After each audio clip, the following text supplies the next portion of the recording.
You're there already, Singhajana. Okay. I'll tell you as soon as I have finished, get this live streaming.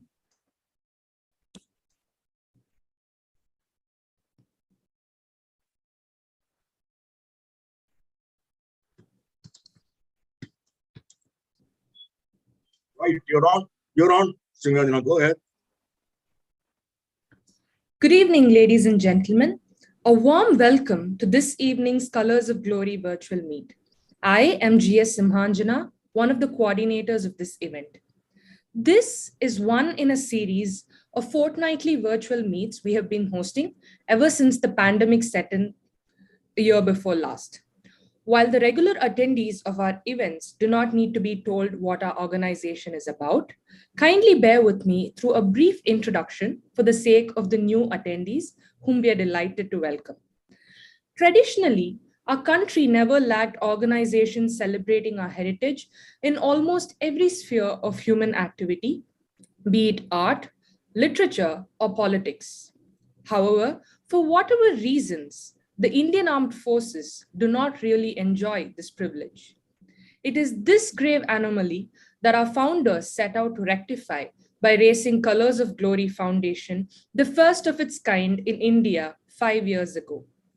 Today, we are proud to assert that we have carved a niche for ourselves, celebrating the heroism of our men and women in arms, past, present, through innumerable events, outdoor and indoor, varying from battle reenactments and commemorative marathons to documentary shows and intercollegiate military history quizzes.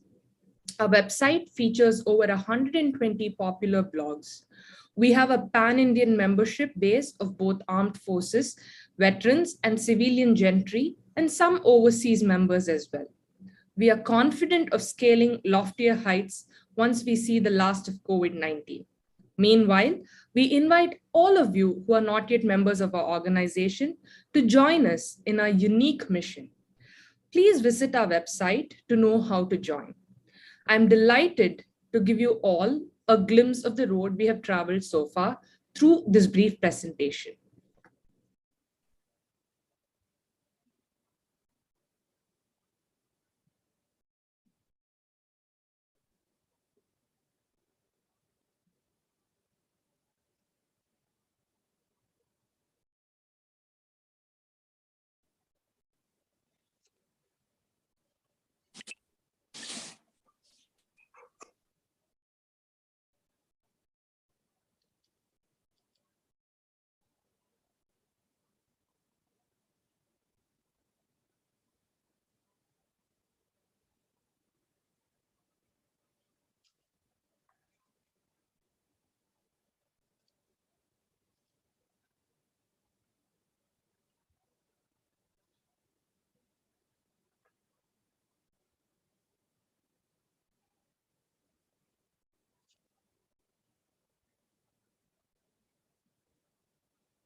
Audio.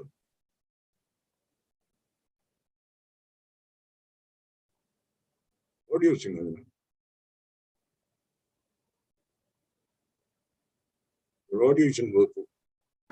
I'm sorry, sir, the audio isn't working? No. Just a minute, I'm sorry. Should I play?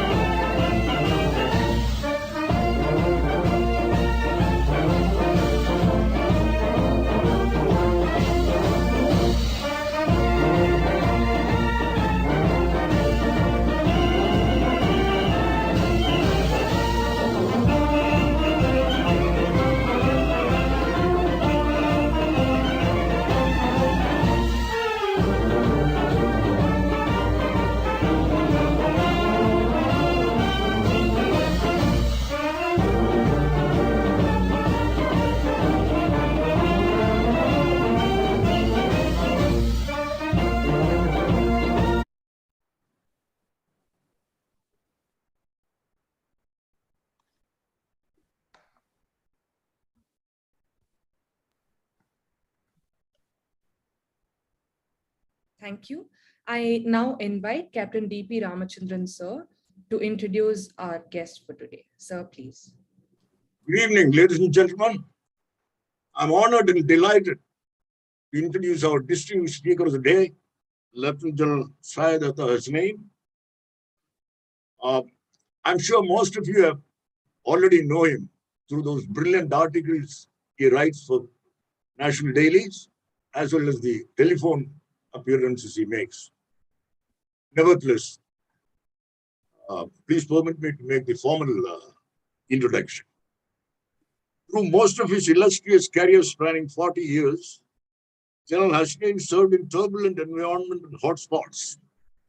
From Sri Lanka to Siachen Glacier, from Northeast Indian states to Jammu and Kashmir, and in UN operation from Mozambique to Rwanda, he saw it all, holding crucial appointments. He served 7 tours in J&K, decorated in almost all of them, and knows the J&K conflict inside out. He commanded the Indian Army's Srinagar-based 15 Corps and is today one of the foremost writers and analysts on J&K, Pakistan, Middle East, political Islam, and transnational extremist violence. He is a much sought-after speaker and writes for major Indian newspapers, the Times of India, the Indian Express, the Hindu, Deccan Chronicle, and the Asian Age, besides being a regular participant in debates on mainstream television. With a strong academic background from Sherwood College, Nainital, St. Stephen's College, Delhi, the Royal College of Defence Studies, King's College, London, and Asia Pacific Centre for Security Studies, Hawaii, he has been at the forefront of encouraging the adoption of the US-initiated scholar warrior concept in the Indian Army. He has been a speaker at various elite international forums and is associated with several Indian and international organizations of repute, often finding his place in their governing councils. He speaks on national security at various military, civil services, and corporate institutions with a view to enhance India's strategic culture.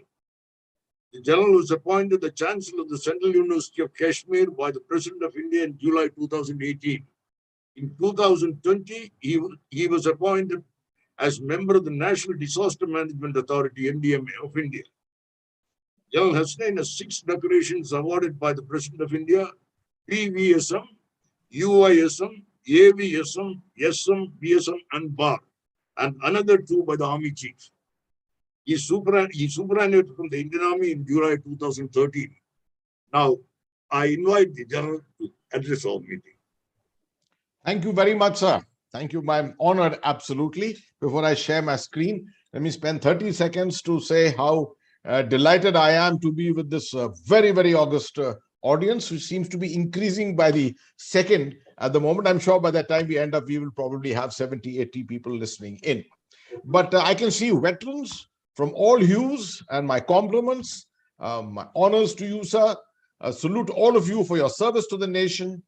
I shall be speaking to you about my perception of Jammu and Kashmir, and updated right till almost yesterday, including some aspects of the very fine film, the Kashmir Files, which is also, making a lot of waves in India all over. So the way to understand this presentation, to view this presentation, will be that there will be a lot of text on the slides. It's not necessary to go through everything. I shall highlight certain aspects, and it would be good to listen to me and keep your eyes also on the slides. There are about 30 odd slides. Lots of maps, as you are aware that Indian Army officers, we always like to speak from maps or from the ground, not in the air by itself. So here goes. I shall be speaking for almost about 55 to 60 minutes, and we will have enough time thereafter to take questions and answers, as long as you wish to have them. So I am now going to share my screen. Yeah. I must, of course, give out a small warning that temperatures in Delhi are touching 40, 41 degrees. The power situation is not too good in certain condominiums. My condominium is very stable, but power can go off. It will, the backup will come on within 5 seconds, but it will lead to a break in the Wi-Fi connectivity. So just have a little patience in case that happens. We'll come back to you in maybe 5 or 6 minutes thereafter. I've also got my mobile hotspot ready. Just in case it happens, the mobile hotspot will be connected immediately. In fact, I shall do that even before anything happens like that, I think it's best to connect up with the hotspot, which I shall just do in the next 5 seconds.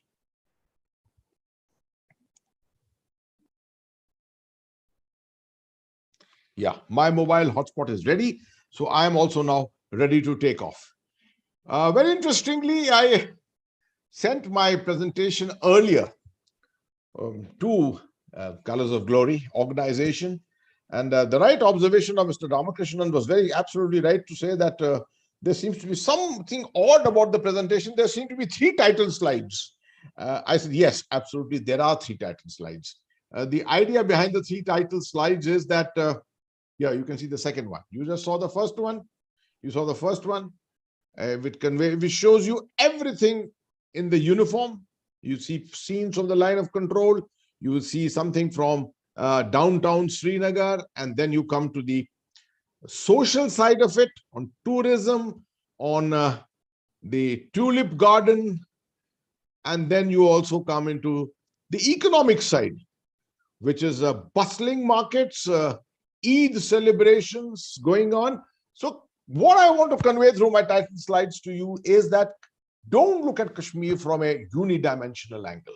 Don't look at it from the angle of purely kinetic security. Look at it from a comprehensive angle. We will cover what is usually done while covering such a subject. We will look at the political, the military, the diplomatic, the social, the psychological. Very, very important, all these domains. So this is what we will be doing. So some glimpses of internal security. What are the compulsions of internal security in the Indian subcontinent? We live in a dangerous neighborhood with these proxies. We have a very diverse demography, as you're aware, which contributes to our internal security problems. There is an international trend towards a radical theology, radical ideologies everywhere, which are increasing by the day. The world still does not know how to combat radicalism as such. In that, Islamic radicalism is one of the major ideologies which has been flourishing everywhere. Nations around the world are trying their best to try and counter it. There are influence networks, including political warfare networks, which are flourishing in India. We have moved from conventional to hybrid war, from hybrid war to gray zone war. And gray zone war is actually hybrid war transcending into essentially into political warfare, ideological warfare. And you saw what's happening in the last 2 to 3 years, intense competitiveness between ideologies, which is taking place all over India. Then you have narcotics, you have financial networks. We are squeezed between the golden triangle and the golden crescent on 2 sides, and lots of financial networks. And you have fractional and fractious politics, which is taking place. When you see the combination of all this, you realize that kinetics is the least lethal aspect of internal security. Actually, when you look at all these things, these are far more dangerous things than simply the use of the AK-47 or the use of the IED as such. Just to remind you, since we're talking of Jammu and Kashmir, this is the map which was published on the 1st of October 2019, after the decision was taken on the 5th of August 2019 on the the amendment of the Article 370. The blue portion showing the whole of Ladakh with Gilgit-Baltistan and Aksai Chin as a part of Ladakh. And you can see the whole of Jammu and Kashmir as a part of India. Pakistan occupied Kashmir also included in it. This is the map today, which is the official map, which is being used to represent Jammu and Kashmir. Just a brief prologue about the Indian narrative. I'm building up the picture for you so that we can come to the backdrop subsequently. I think, in my perception, removal of Article 370 was a necessity, because this special status thing was okay till a point. It was a necessity. We had opportunities to remove it. In 1972, after the 71 war, we could have done it with the Shimla Accord. We faltered perhaps because our conflict termination goals and understanding was not very, very clear. In 1994, this is the occasion which most people are not aware of perhaps. In 1994, we had another opportunity. When the world was getting after us, when this lady called Robin Raphael who was the US Assistant Secretary of State, she was the wife of the American ambassador who died along with President Zia in the famous Bahawalpur crash. She was the one who had taken it upon herself, revengeful against India. She was filing things against us in the United Nations, in the UN Human Rights Council, the first meeting of the Human Rights Council itself. And that is the time when India came together. 1994, 22nd of February, when the BJP, the Congress, and every other political party, both the houses of parliament, put their hands together and passed a resolution saying that the entire state of Jammu and Kashmir is part of India. This is the time when we could have removed Article 370 with political consensus as our major weapon.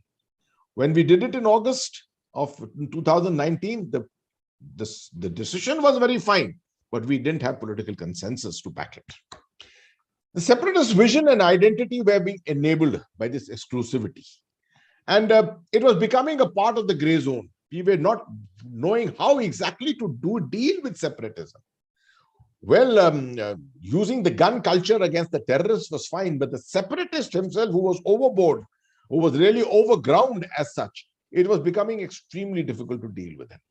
Indirectly, it was helping Pakistan pursue their sponsored proxy war all the time, because since 1989 this had commenced, and giving Kashmir a special status was actually aiding them towards it. Today, the alienation of the people, if anyone thinks that you have resolved the problem correctly, completely, I think you got to think again. You have gone beyond 50%, beyond midway.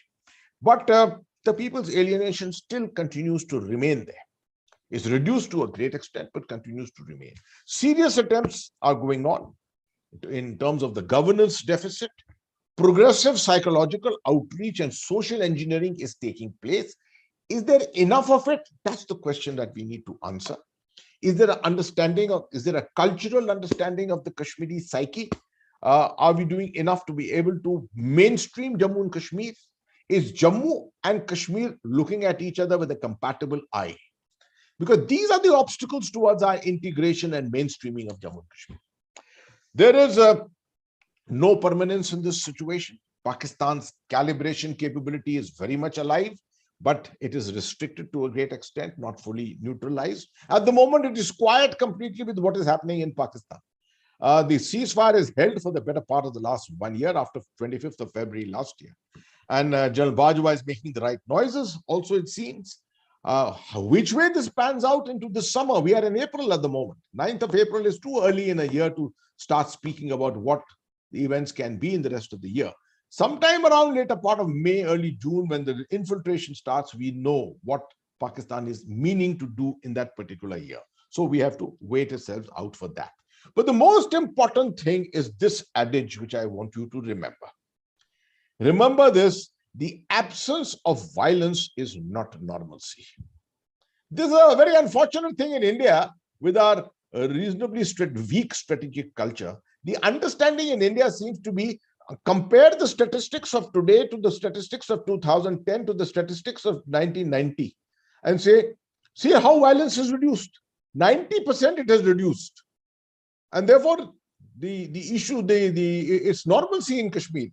Someone picks up this morning's newspapers will probably say, look at the tourism, 3 times higher than what it was last year or year before last. The normalcy is returning to Kashmir. Please don't make that mistake. The absence of violence is not normalcy. So how do we approach this whole subject?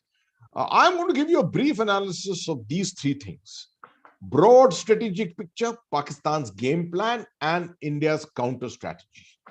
So the important thing here to remember is that although kinetics has played a leading role in the stabilization of Jammu and Kashmir, the Indian Army, the police, the CRPF in the later portions, they've all played a very, very major role.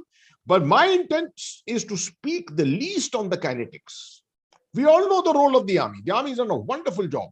We need to go beyond and see the other aspects about which much is not spoken. Start with this map and a very, very brief reference to this map.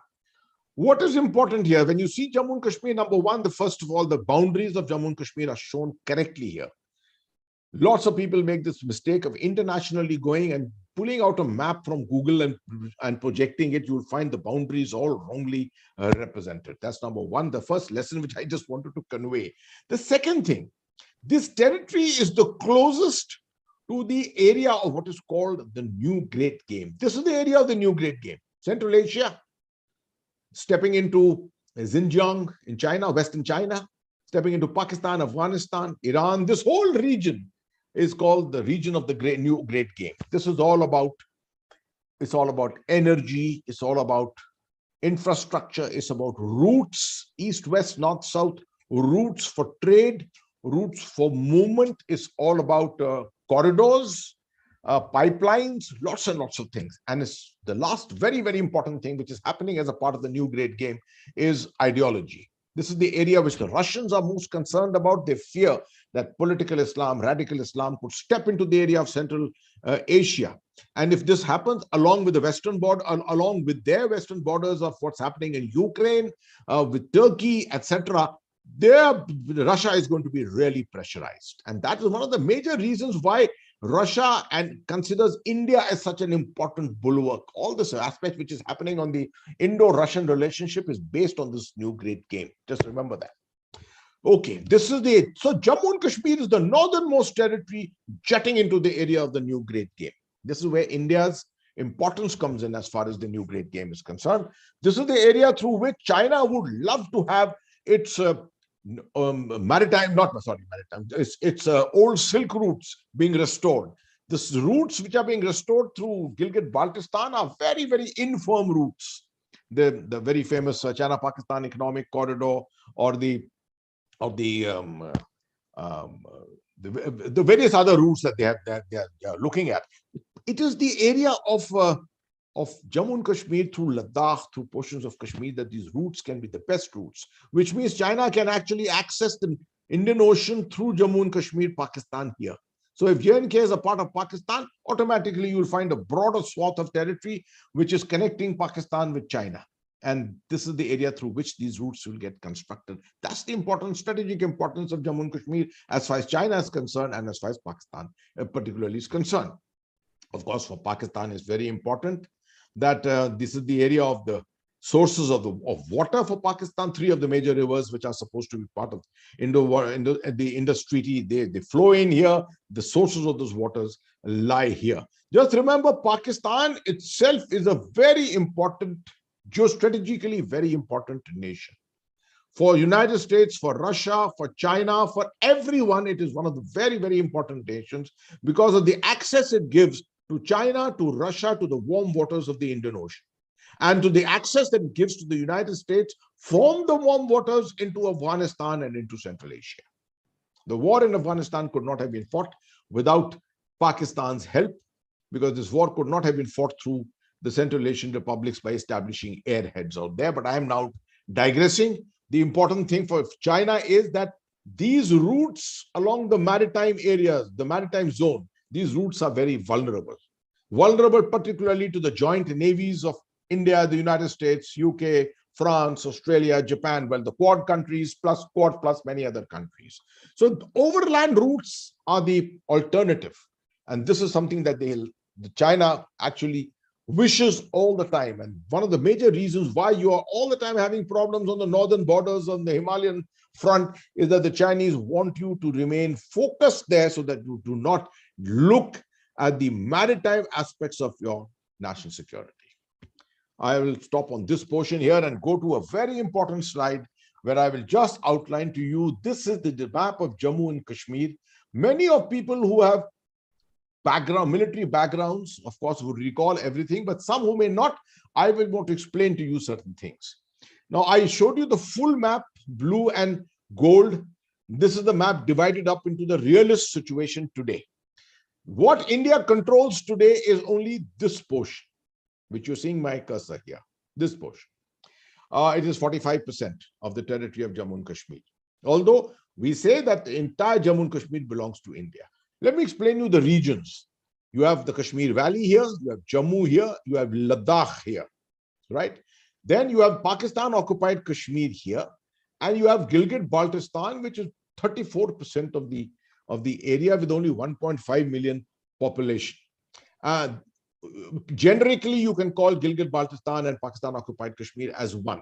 They are known as POK otherwise. This is the area of the Shaksgam Valley, which is 5,000 square kilometers of territory which has been ceded out by Pakistan to China to construct the Karakoram Highway and subsequently the China-Pakistan Economic Corridor. Now, this is the area of Aksai Chin, which the Chinese lay claim to. Parts of the Aksai Chin are under their occupation. What are the borders here? There are all different kinds of borders. Starting with the green line here, 209 kilometers of the international border, not disputed. The Pakistanis also don't dispute it, but they say that it may have some, there may be a requirement of some finality in terms of declaring it an international border when the Jammu and Kashmir issue starts coming up for resolution. So no problems here, manned by the BSF, not manned by the army. Army is in second tier. Starting from here, the purple line is 771 kilometers of territory of the border. This is the line of control, LOC, eyeball to eyeball deployment of the army, not the BSF. BSF is supporting us in some areas, few units just to add to it, but it's all army. Disputed area, that's why. I mean, in the sense that the Pakistanis disputed, we don't dispute it, we claim the whole area as it is. Dangerous area, line of control is very temporary in nature. Many times it happens that one side attacks the other side, captures a piece of ground, and that becomes your ground. That becomes your area. So it's also called grabbers, keepers. That's the kind of notion that you have here.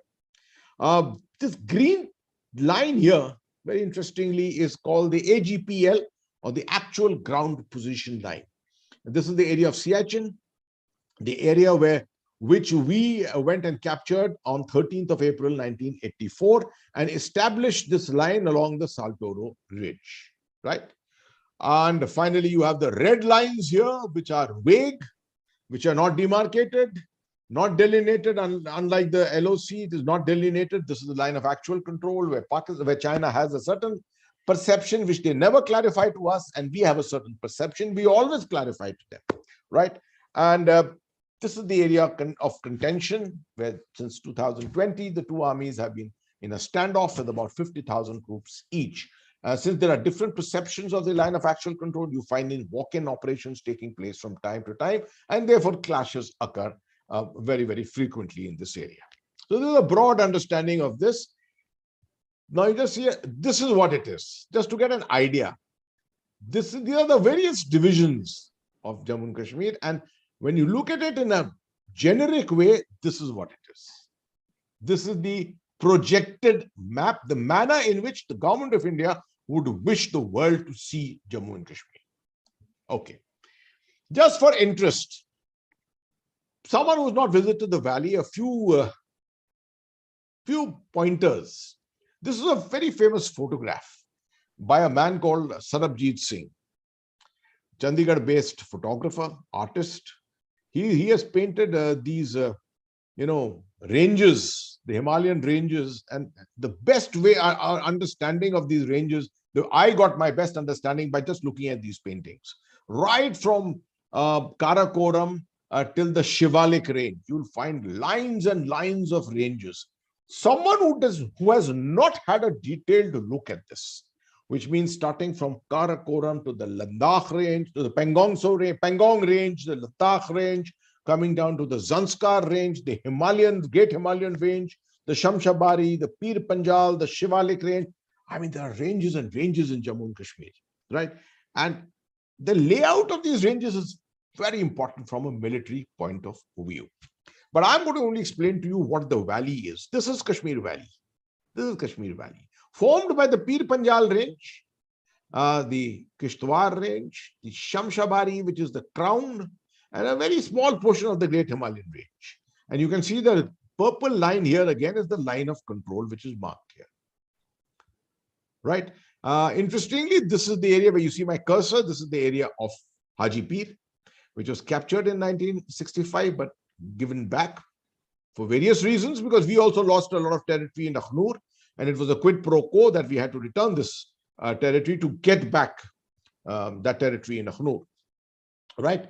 The line of control, this is the line of control through which the maximum infiltration into Kashmir takes place. This is North Kashmir. The characteristic about North Kashmir is this is the area of infiltration. From Uri, Tangdhar, Keran, Machhal, Gurez, these are the areas from where it all comes into this area of very famous townships of Bandipur, Sopore, Handwara, Baramulla, Uri. These are the areas where it comes, right? Srinagar is right in the center. And in the central portion here is this Badgam district, very, very important area, a very heavily populated area. And when you come south, this line from here southwards, this is the ideological capital of Kashmir. This is the area of Kulgam, Anantnag, Pulwama, Shupian, Bij Bihara, and places like that. Town names you hear every other day. This is the headquarters of the Jamaat-e-Islami at Kulgam, so maximum Jamaati influence in this area. This is the area where the best apple comes from, Shupian, the Amri apple, right? Maximum apple trade comes out from here. So the saffron comes from Pampore. The better educated white-collar workers all come from this area. So you'll find that the agitational, the terrorist-related issues are all linked here. Not so much in North Kashmir. North Kashmir is infiltration born. So this is the area where you have Pakistani influence. A lot of Pakistani terrorists have come in over the years in this area. And their numbers are higher than the locals. But in South Kashmir, it has always been that the locals are much higher in number. So that's a broad picture. Just for interest, the Amarnath shrine is here. You can see. It's a 48-kilometer trek from Anantnag, from Pahalgam to get to Amarnath, and a 14-kilometer trek to go down to the other side at Baltal. You can do it over 3 days. The third day you are at Amarnath, and you can walk down to Baltal on the other side. It's a great experience to do this yatra. I've done it 8 times myself, and I each time have come out the better. The important thing to remember, it's a Hindu yatra. It's a Hindu yatra. Lord Shiva, managed by Muslims. The maximum management is by Muslims. The money which is made here is by Muslims, because the pony rider, the palki wala, the guide and things like that, they all generally are Muslims. Okay. Right. Now, what are the dynamics of the conflict? What are the drivers of the conflict today? All these bullets are important. The sentiment in Pakistan for retribution for 1971. Very, very important point. 1971 failure, the failure to keep Bangladesh, East Pakistan, that drives sentiment in Pakistan, and particularly that of the deep state, of which I shall talk a little more. The Islamic connection. The perception remains Jammu and Kashmir is Islamic. Jammu and Kashmir is Muslim majority. Not knowing that north to south, cascading from Ladakh, Muslim, Buddhist, Shia, Muslim interspersed with Kashmiri, Hindu, Sikh, and then as you come down from the Pir Panjal, you come into the mixed areas where you have 50% Muslim, 50% Hindu and Sikh, until you come down to Kathua, Samba, and areas like that where it is almost 100%, almost 98% Muslim. It's not as if it's a monolith that this is a Muslim area as such. Religion can't be used as the cornerstone to lay claims to this. Waters issue, I've already explained, very important. The China factor and the connectivity, I've already explained to you on the map. The winds are also flowing from Afghanistan. The victory of the Taliban, that the Taliban could defeat 2 superpowers. What is India? And people are going to feel even more emboldened after the Ukrainian situation, where they feel that Ukraine is a much smaller nation, has been able to defeat a much larger army. You brace yourselves for this, because this is something which is definitely going to come up in the years ahead.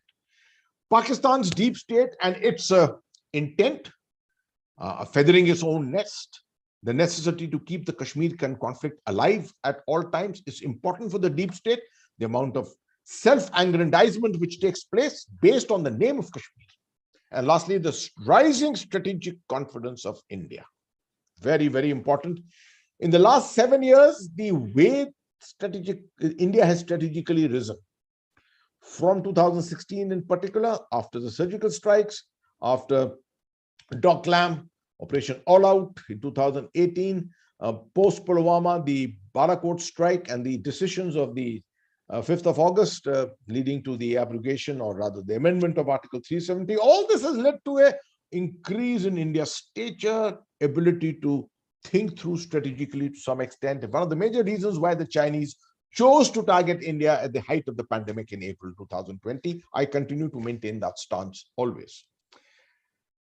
Now I'm coming to the backdrop, actually. The perception, of course, it goes back to 1947, and all of you are learned people. I don't have to explain to you the connections to 1947. The only thing of 1965 I want to explain here is that the Pakistanis have always felt that Kashmir can be won through the people's route. It's not necessary to send only the army to do something there. It's not the Pakistan army cannot go and capture Jammu and Kashmir. They also realize it, right? But they've always believed that it is the people's route. In 47, 48, they used the tribals. In 65, they used in Operation Gibraltar. They once again, the intention was to bring about a mass uprising. 71 was something different, but 1989 onwards, they have depended purely on the people's domain to try and instigate and try and get the whole of Kashmir into turbulence to throw out the Indian army. That's their intention has always been. Now, keeping that in mind, just remember that in 1977, when Zia came to power, Zia's perception was clear. I don't know how many Armored Corps officers are here today with us, but Zia was an Armored Corps officer, a cavalier. And traditionally, I always believe that cavalry officers have a way of maneuver, the understanding of maneuver, the ability of not making it attritional. Many infantry commanders are those you normally find who would like to do things attritionally, use kinetic power, get onto a post and things like that. Cavaliers like to use other means around. Zia was clear, had this clarity where he perceived that to defeat India's conventional army was almost impossible. Nor was it possible to defeat India's economic strength. How correct? You see the difference between India and Pakistan economically today. $611 billion today that India's foreign exchange reserves, and see Pakistan, which are almost in single figures today, right? So, but Pakistan desires to achieve retribution for what happened in 71. They don't want to let it go like that. So it was necessary for them to do something to achieve a degree of military parity that they achieved by going nuclear. And anyone who understands nuclear deterrence knows that someone with one weapon and someone with 20 weapons is almost at parity, right? And then they said, befriend a rich nation in the Middle East, bring about an ideological connect which will strengthen the bonds of Islam and link this directly to the valley, right?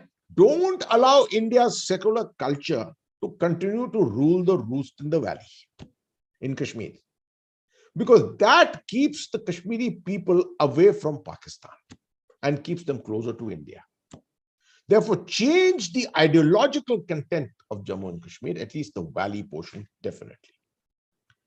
So, with this people's orientation, and I remind you of 47, 48, I remind you of 65, with this people's orientation, the intent, not kinetic, the intent was ideological.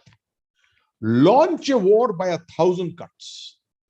You can't launch a war by 1,000 cuts by conventional means. It's not like the Russians who are trying to do it by conventional means. You do it through what's called hybrid means, hybrid war. And therefore, they decided that time will come when Pakistan can launch a hybrid war. Zia was fortunate. In 10, 12 years' time, although he died in August 1988, but within a year of his death, opportunities started coming the way of Pakistan, and Pakistan exploited it to the hilt. They launched hybrid warfare. What is hybrid warfare? Which is now stepping into the gray zone. Hybrid warfare is the warfare of this millennium. It's conventional, mixed with irregular, mixed with terror, mixed with cyber and narcotics, with economic and political warfare, with ideological and transnational crime, with violent extremism and psychological warfare, and war by communication. I mean, I can carry on and on. It's that complicated and that complex. It provides flexibility, it provides longevity, and can only be defeated by a full spectrum, all of government approach. Now, search your heart. Search your heart. How many in India are aware of this? How many in the government of India are aware of this? The Indian Army is studying it to a great extent. Our officer cadre studies this to the great extent. How many people in the police? How many people in intelligence? Yes, intelligence today, people are reading and studying this tremendously. But how many people who are decision makers in India actually understand this? They say Jammu and Kashmir will be defeated. How? By the Indian Army. Maro, kill, count the kills, and you have won the war. These wars are not won in this manner. This is what I wanted to tell you. And therefore, I'm going to step into a very, very interesting subject. The best example of hybrid warfare today, the Russian efforts which went on in Ukraine from 2014 onwards, the capture of Crimea, the targeting of Donbass, the Donbass area, which was targeted through intense cyber warfare, psychological warfare, social media warfare, and the use of irregulars. 51-52% population, Russian population, all those people were used, the irregulars were used against the Ukrainian armed forces. Right? So we've got examples and examples everywhere. Now, I want to get on to something a little, one second, I want to get rid of this band which is coming on top and because of which I can't see my headings clearly. Okay. Anyway, this slide is all about the recent movie. And it's important for me to explain to you here that, by the way, tomorrow at 7 o'clock, I shall be speaking on this subject separately in a separate session.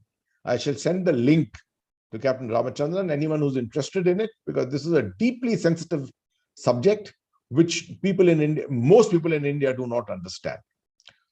Why was it necessary for the Kashmiri Pandits to be targeted? Right? And I built it up for you by saying that right from 47 and 1965, Pakistan believed in a people's uprising as the means to annex Kashmir, not just attempting to defeat the Indian Army, which it was finding it going to be very, very difficult. This could not happen if a large segment of Kashmiri Hindus existed in the valley. If you find 500,000 Hindus existing in a population of 6 million at that time, 6 million approximately Kashmiri, it's not the intent that they had of bringing this connection from Middle East to Pakistan to Kashmir, a straight line kind of an ideological Islamic, radical Islamic connection, that will not be possible because of the presence of the Kashmiri Hindus. So Kashmir's composite culture, the typical culture of Kashmir, you've got Hindu yatras, you have got great temples, and yet you have great mazars and you have Islam there at the same time. This composite culture was an anathema for Pakistan's intent. And therefore, as a part of the trigger for conflict initiation, it was necessary to bring about an expungement of the maximum part of the Kashmiri Hindu population from Kashmir. That would help. That would help to get the ideas into the minds of the Kashmiri Muslims. Kashmir banega Pakistan. Hum kya chahte hai azadi. These are the kind of slogans which could be brought about successfully, and may people made to believe kal to ban jayega. Tomorrow we are going to become Pakistan tomorrow. If the Kashmiri Hindu was permitted to stay here, this could not happen easily. Communal enmity and eviction of Pandits through the climate of fear was the way forward. That was essential. It was a Pakistani ploy which people have not understood.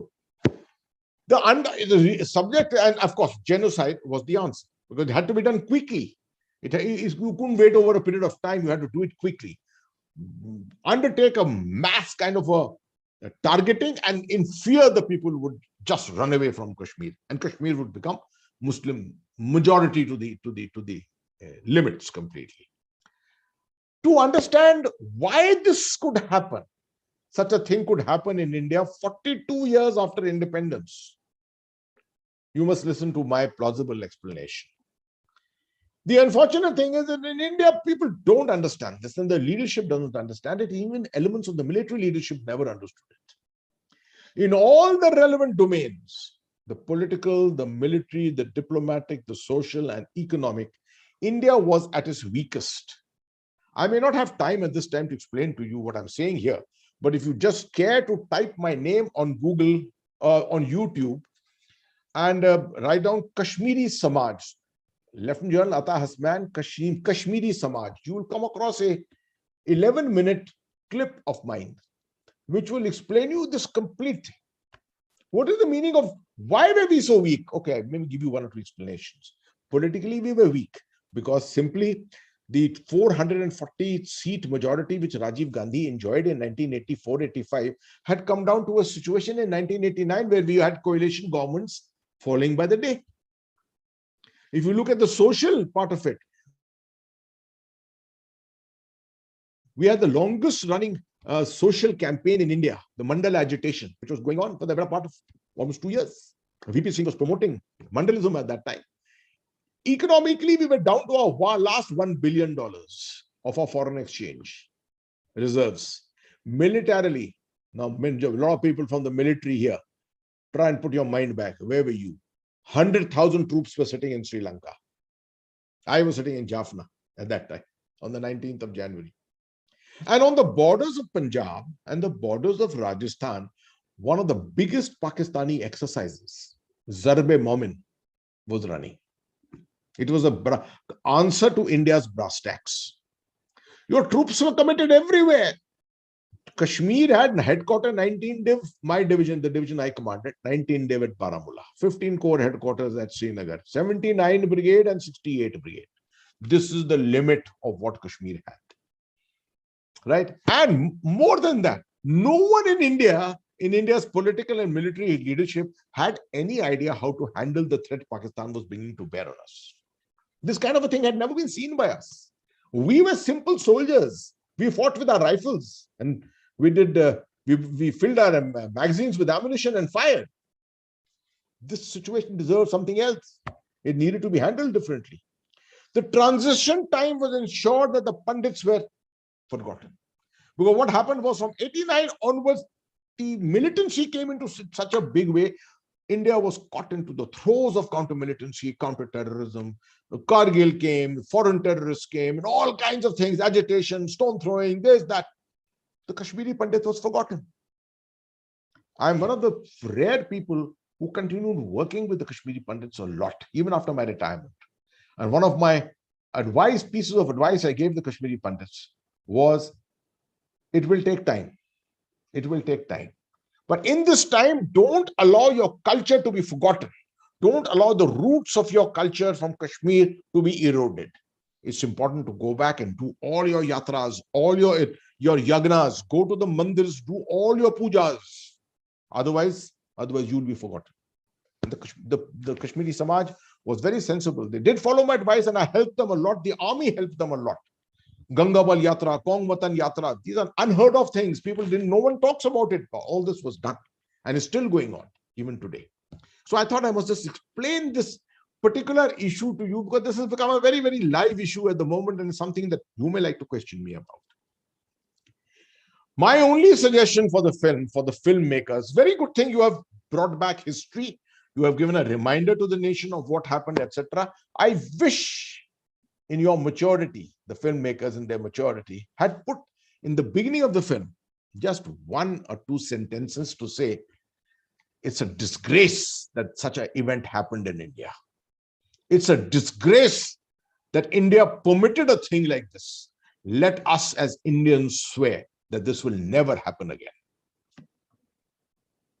That is all that needed to be put. This film would become a brilliant film after that.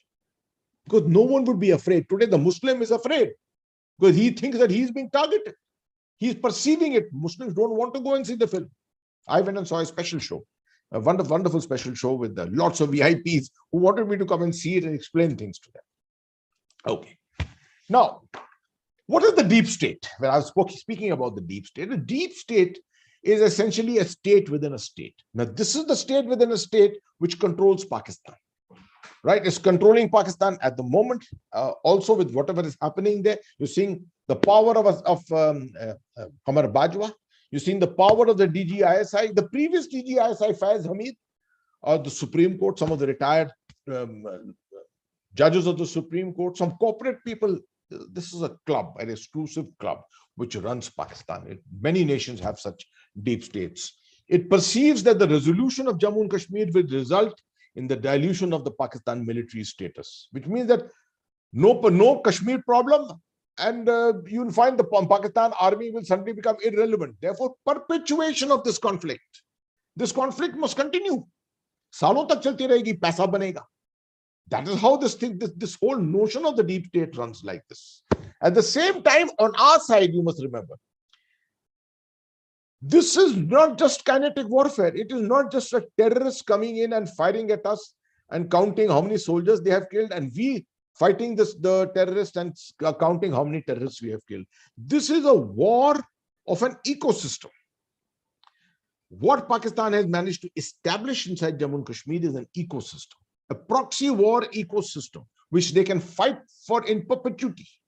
It's the nexus of politics, media, shady third sector organizations. It includes NGOs, lawyers, academics, intellectuals, bankers, lots of people from the media also. Lots of people from the media also who are there. 35 English newspapers are published. This is one of the ways in which the perpetuation of this war was going on. Keeping the Kashmiri population, the Muslim population of Kashmir, keeping them on tenterhooks and keeping on impinging on their brains that they are different and they cannot be a part of India. And some people call us a soft state and this, that. I would say our understanding of national security was flawed. First of all, you never publish a national security paper.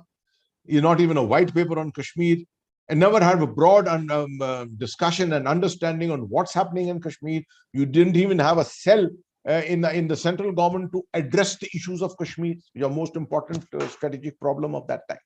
Right. So all these, unless you target all these organizations, you cannot put an end to that ecosystem, the networks. You may kill 1,000 terrorists every year, but this ecosystem continues to function. 1,000 more will be born. That has to be remembered. So what are the ingredients of this campaign that the Pakistanis follow? They have human resources, which means terrorists, overground workers, people who meet you and shake hands with you every other day, have a cup of coffee with you, but work against you. Ideologues like Gilani himself, for example, Masrat Alam, local recruiters, those are the people who are the rabble rousers. Friday prayers who come out and say, jihad ke liye ladenge and things like that. They are the people in funerals who come forward. And now I hope you know that all funerals in Kashmir are now behind the curtain. Foreign terrorists or local terrorists, no one is allowed to permit. No one is permitted to attend, because these used to become tamashas, they used to become melas. That's the place where people used to come and, instigate, trigger off all kinds of sentiments. 2 terrorists die and 10 terrorists are created. Wherewithal, and logisticians, of course, very important, logisticians and media people. Then you have to have wherewithal, guns, ammunition, ID material, cars. Much of it has dried up after the 5th of August decisions, but it still continues. I mean, there is enough ID material, there's enough guns and ammunition still in Jammu and Kashmir, but although today the terrorists who are being eliminated, we find that their amount of ammunition that they have with them is far, far reduced. Finances, the most important thing. Steady flow. You need a steady flow of finances, physical cash, bank accounts, foreign transfers, hawala, drug money. All this was functioning since the 80s, early 80s, I would say, and was functioning till 2017 in particular, when the NIA finally started doing it, going inside and doing its job. We used to send these reports from Jammu and Kashmir. Many of people who have been there, I have sent reports any number of times of the kind of financial circuits which were functioning there, but no one to somehow target them. Ideology, extremist Islam, which is the whole Pakistani effort of changing the culture of Kashmir.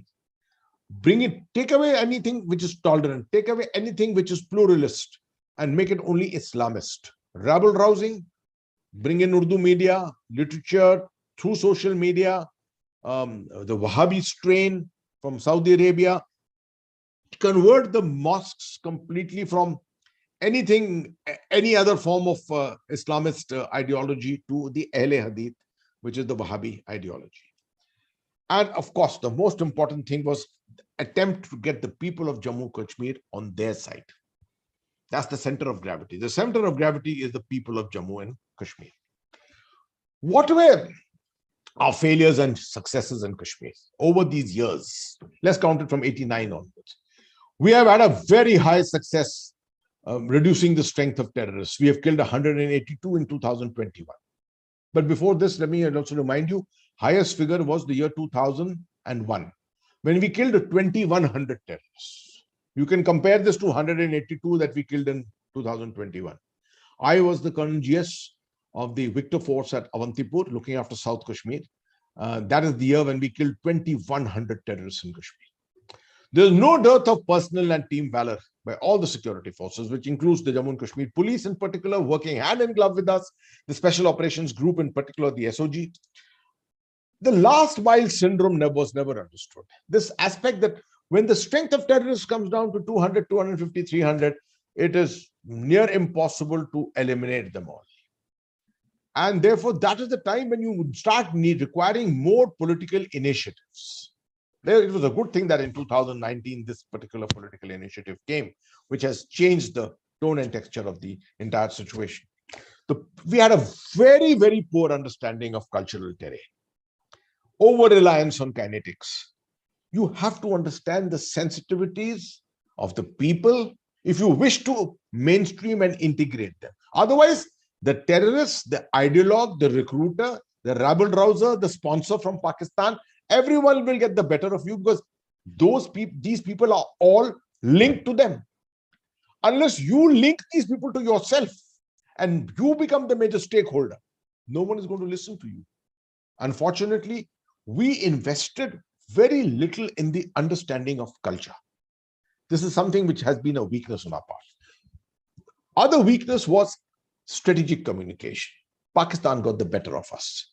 They have the Inter-Services Public Relations, raised in 1949, an organization which is a professional organization on communication. They have exploited technology. 5,000 warriors, what I call communication warriors, right? They are all social media warriors. They're looking for bits and pieces of information here and there, and exploiting it, putting it all on social media, targeting particular villages, targeting particular regions in the valley, sending out ideological messages to them. This has been happening regularly, and we are not being able to counter it because our approach has been, let the army do it. The army can't do it. We tried very hard. I tried very hard myself. I realized I need a backing of a huge organization which needs to do research, which needs to do have a cultural understanding. You need something academic behind you. We are good soldiers. We can do something for 3 days, 4 days, 5 days, but beyond that, we can't. This needs a professional understanding. And lastly, the lack of political will to peg the Indian claim. Internationally, this is not changing. It has changed very largely under Mr. Modi, but if we could have worked on this years earlier, this ability to send people across the world to come and go and speak, people who understand the conflict, go and speak. Half the people in our embassies abroad have no idea about this conflict. They know nothing about the dynamics of this. I went to Iran. I went to Iran as a part of a delegation after the 5th August decisions. And I can assure you, even the Indian ambassador caught me in the embassy and said, "Sir, you have come. Please, next 2 days, you should just face the Iranian media." And I did that. I peeled off from the delegation. I attended 1 or 2 meetings, and I went down to the downtown Tehran, and I went into all kinds of cafeterias and studios, and there I was answering questions on Kashmir. I thought that was the best use of my experience for the nation. So I won't pay too much attention to this slide. It's just to explain to you that over 30 years, conflict has moved. Conflict never stays static. It started from initiation and will reach termination. We are at the moment in the stage of peace building and moving towards what is called conflict resolution. But if we make major mistakes, this situation can pull back and you can go back to conflict stabilization once again. This happened in 2016 with the Burhan Wani killing and the ability of Pakistan to be able to exploit that killing and take it to the next stage. It was a very, very dangerous time, but we managed to do well. And with Operation All Out, subsequently, I think a reasonably professional approach by all the security forces backed by the government of India, we are today now somewhere near the conflict resolution stage. We should not get overconfident on this because this can change and Pakistan must be strategizing. It must be strategizing at the moment to change this. So was this decision correct? The assignment of Article 370. You see, from 2016, it was becoming evident that Pakistan would give a fillip to its Kashmir strategy. Generation change was taking place. A new generation had come. Burhan Wani, 21 years old, handsome individual, leading those band of 10 so-called brave men, all handsome Kashmiris. The whole conflict was transforming. And we could sense it. And Pakistan would probably strategize very differently after that. Fortunately, we achieved this intent of being able to eliminate Burhan Wani and arrest this movement at that particular time. But it was important that something major had to be done politically, and that's why this decision which was taken was correct. Internationally, as I explained to you, India's seriousness about Jammu and Kashmir needed more impact. People were not believing us because we ourselves didn't know enough about our own conflict. And I blame diplomats, Indian diplomats to a very great extent. Well, brilliant diplomats on all kinds of things. On Jammu and Kashmir, the real situation, no one could sit and explain this. No one could take a talk. Even in the institutions of that country they were serving in. Kashmir's people needed a clear message that Azadi was never possible. Because there was somehow an idea in the brain of the Kashmiri that Azadi was possible. Right? And the Pakistani thought that Kashmir banega Pakistan and then possibly you can look towards Azadi. No one would have given Azadi to the Kashmiris in case they became part of Pakistan. Only way was integration. That was the only way, mainstreaming with us. I will not go into too much of this. These are some of the challenges, as you're aware. You know, for example, Pakistan's information blitzkrieg. They are brilliant at it. I explained to you also. The important aspect is the Jammu factor. The Jammu factor acts as a very, very negative influence here sometimes. And I don't blame, because Jammu and Kashmir have been kept together as a part of the same union territory, but they are chalk and cheese in their thinking. Here is a Muslim majority, there is a Hindu majority, Jammu, Katwa, Samba, and they've got different interests. Jammu is seething with anger because they feel that over a period of time, the government of Jammu and Kashmir, which was Kashmir dominated, didn't do enough for them, didn't invest enough money here, and that the government of India today has robbed Jammu of its rightful place of having its own kind of a union territory and government. But I personally feel that someone who understood Jammu and Kashmir very well took this decision of keeping Jammu and Kashmir as a part of the same union territory. The solution to anything in Kashmir will come through the Jammu route. The Jammuites understand Kashmir very well. There are stakeholders in the development of each other's region. Tourism, religious tourism, winter management, all kinds of things. There's tremendous stakes for both the sides. Somehow, we have not invested enough in getting the Jammu and the Kashmir people to come together and speak to each other. This is one failing at the moment. Managing international opinion, I've already spoken to you. So what must be India's aim in the short term? You know, when I was going to Kashmir as the Corps Commander, I asked lots and lots of senior officers who had been in Kashmir.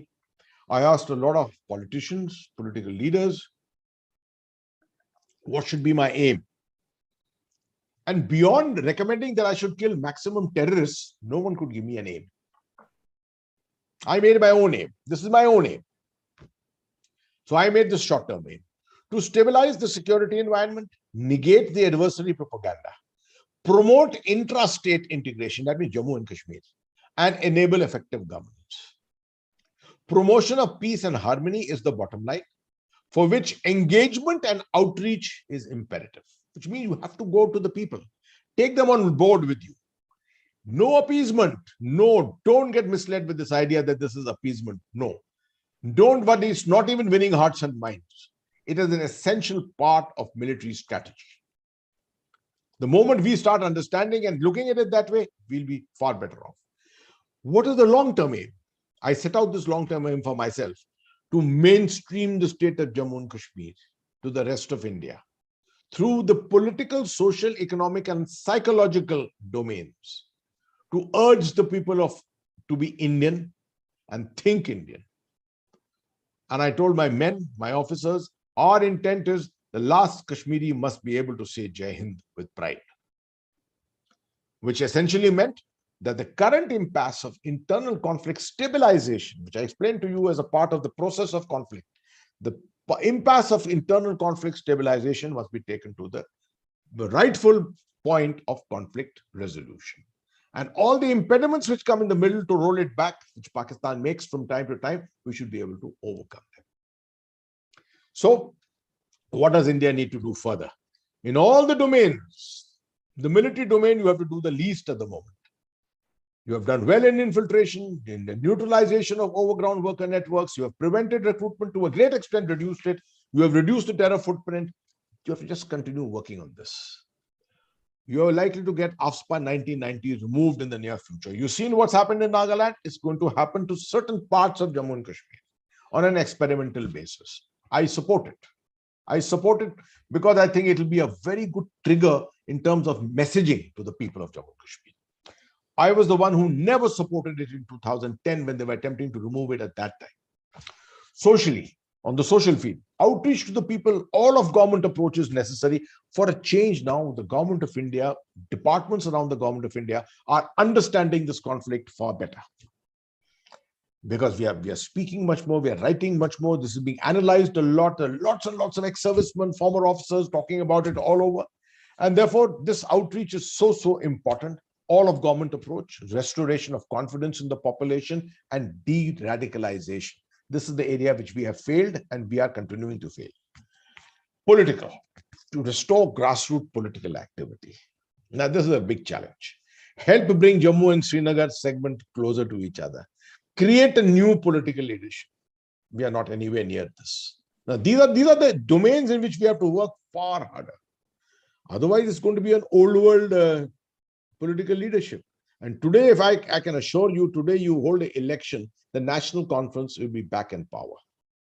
Whatever you do. There is no other party which will come. National conference. Economic, reduce corruption. It has happened. Reduction of corruption. Balanced deployment of resources both in Jammu and in Kashmir. It should be transparent. Invite investment with incentive. Initiatives are already being taken at the moment. And diplomatically isolate Pakistan. You've got a great ex-diplomatic community. You've got senior army officers and people like that. Let them all band up together. Let's have teams like this. Go around the world speaking and giving out our narrative. This is a battle of narratives and nothing else. See, a massive drive towards governance objectives is currently on. It helps, but cannot be the only means of integration. Governance is very important. Development parameters are very important. But at the same time, the psychological outreach to the public is as important as that. So with the situation that it is, are we in a position where we can say that the Indian Army should start withdrawing from Jammu and Kashmir? And we should be handing over everything to the CRPF. We should go to the line of control and have more troops available for Ladakh. This is a question someone may like to ask me. I'm not answering it at the moment. These are the domains. These are the domains that you have to look at. Understanding the cultural ethos. Youth counseling and opportunities, a lot of work is going on this. And the army is taking the lead in this. Intra-regional dialogue with the Jammu region, not enough happening on this. Sports and entertainment, lots and lots of things are happening. Gender sensitization and upliftment, lots of things are happening on this. The change in attitude of all forces. Army, of course, tremendously positive attitude. But Jammu and Kashmir police, unfortunately, I consider myself as an ambassador of the Jammu and Kashmir police. They've done a marvelous job. They've done a marvelous job in terror policing. Now they have to know how to come back to becoming a social police force. Education sector, a lot of things are happening. Not enough. I am the Chancellor of the Central University of Kashmir. Not enough yet. De-radicalization practices using the clergy is essential. Without the clergy, it can't happen. So all these activities are necessary, as you can see. The most important aspect, enabling the administration and the political community to go to the people. People should feel confident. The politicians should feel confident to go to the field. It shouldn't happen that they say that because of the terror threat and because of this, that, we cannot go down to the people. That will be an excuse that a politician will always have. That's for us to provide that kind of an environment. I will finish here, sir. Thank you very much for your time and your patience. I've taken exactly 1 hour, and I'm open completely to questions. I will try my best to give you whatever on the experience I have based upon that. Thank you so much. And let me just stop sharing. Thank you. Thank you very much, General. It was such an absorbing talk. I mean, 1 hour, we didn't realize 1 hour was. Thank you, sir. Ladies and gentlemen, I mean, General has been kind enough to give, liberal about, the time. You're welcome to sort of shoot questions. Please go ahead. Unmute yourself and ask your questions. Sir, can I go ahead? Anand here. Who is it, please? Anand here. Anand, go ahead, Anand, please. Good evening, General Sir. This is Anand. I am a finance professional working in a bank. Great. First of all, appreciation to the very detailed study that you've had, and you have presented it in a very simple form, big bold letters to the layman. Thank you so much. Very clear. Thank you. My question is something I tried to understand between the slides. When terrorist encounters happen by the army, say, what has been the level of collateral damage, if any? And if there was any, how do we manage the media in such situations? How has it been so far? Okay. Thank you. Thank you for your question. Thank you very much, Anand. Nothing static. This is, in 1989, it was different. In 1996, it was different to that. 2008, 2009, when I was the division commander, it was different. 2012, it was different when I was a corps commander. Today, it is different. Concepts keep changing. But let me tell you one thing. In 1989 to, let's say, 1996, 97, the emphasis was on the gun. The emphasis was on numbers. We had 3,000-4,000 terrorists inside Kashmir at that time, right? Just to give you an example, these days, if you have 2 encounters in a week or 2 encounters in a fortnight, it's considered to be, oh, excellent, you're doing a good job. As a Colonel GS of the Victor Force Rashtra Rifles in Avantipur, there was a day in 1998 where I was handling 11 contacts at one time. 11 contacts at one time. That was the strength of terrorists. That's the kind of energy with which our engagements used to take place. No one had time to look at the human rights aspect. No one had time to look at what damage is being done to the collateral damage is being done, etc. We just went in and killed, removed terrorists, eliminated them. It resulted in many times we set a house on fire, the fire spread out, and there was a policy, a system of compensation. It used to take very long. The police used to come in. The FIR was lodged, and it would take 2 years before the money was made good to the people. And not a very good system. Thereafter, the human rights aspects started coming in a greater way. And by the early part of the millennium, yes, we were far more conscious. The number of encounters were much less. And we started getting much more conscious about this. In fact, at my time, there was a time in a particular encounter where I said, oh, there are 2 terrorists there. And it's becoming difficult for you to enter. I don't want any casualties of my own. Right? I don't want to lose men. To kill 2 terrorists, I don't want to lose 3 or 4 of my men. And I said, lift your cordon. Let them go. I will kill them another day in another place. That's the confidence I had. Right? That's the confidence. And I don't want collateral damage because unnecessarily you are only creating problems with the people. That was the kind of policy I could have the confidence to follow at certain times. Right? There was a time in 2017-18 where if there was an encounter going on, there were 2 young terrorists from South Kashmir holed up somewhere, the division commander would actually, along with the police, would go there and actually get the number, the mobile number from the parents of that terrorist. Make a call to the terrorist and tell him to surrender, and that we will look after his interests and things like that, and make sure that there is no collateral damage. We will not kill you. You just come, you go through the process of law, etc. Lots of appeals used to be made. We used to call the local Maulvi, call his mother, call his sister, and get them.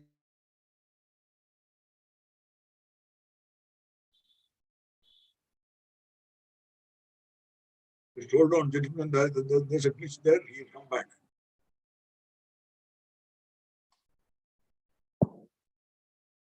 Release power failure.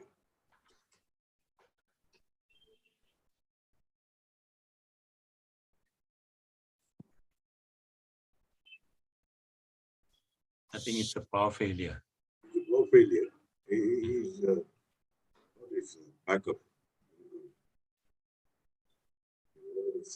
Good it didn't happen when he was giving his talk. Thank God. I mean, talk will seamlessly. Yeah, he's back. He's back. I think he's back. We were able to listen to his complete talk. That was very nice. Yeah, that is. Amazing. Oh, brilliant. Oh, engrossing and Oh, educative. 1 hour, one cannot believe it.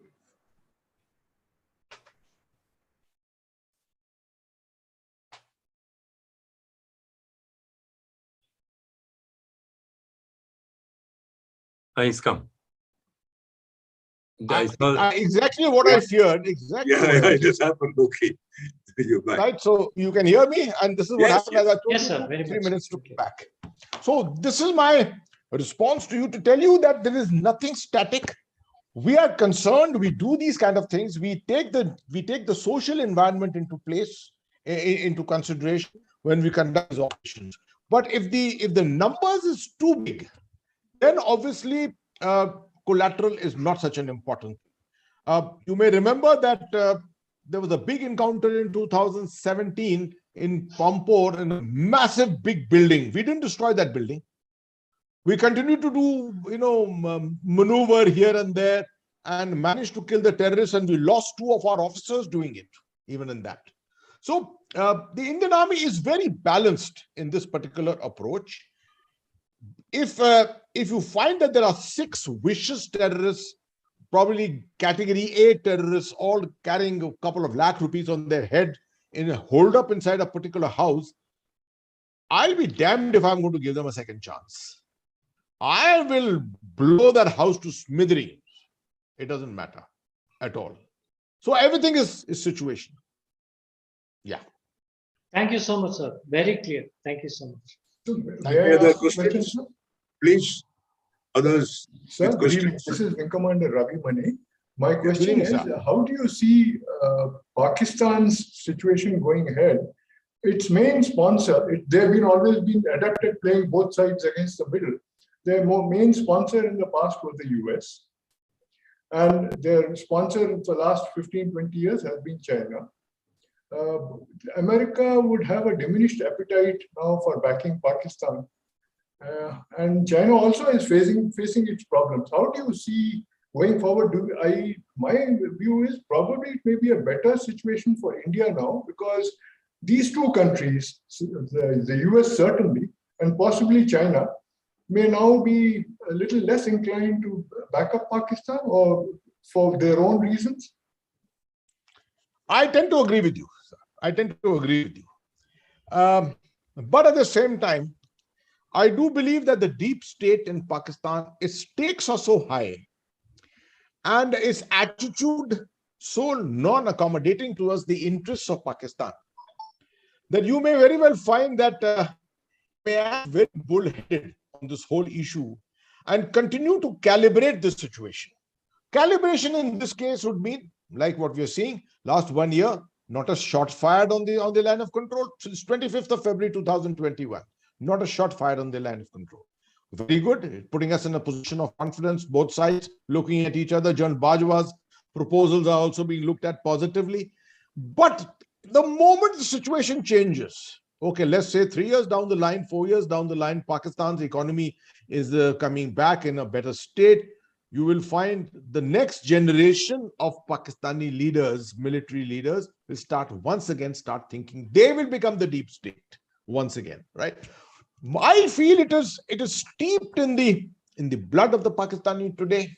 I'm not saying the Pakistani citizen, but in the Pakistan army leadership, that somehow the only way by which the Pakistan army can continue to rule the roost is by keeping the Kashmir conflict alive.